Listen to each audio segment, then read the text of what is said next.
Hey viewers, this is the Infinity tutorial. It's a really easy trick and it's great for setting up combo tricks. Looks like this.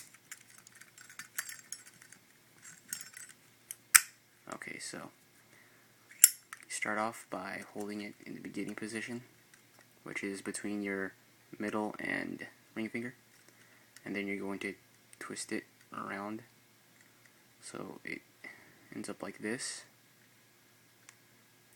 and then ignite it there, and then grab it with your thumb, and then let go of the Zippo with your ring finger, and then kind of hold up your fingers so it's in that position, and then hold it with your index finger, let go with your middle finger, and then use your middle finger to push it down so it spins around, and once it spins around all the way back up, you're going to then hold it again with a starting position and just repeat. So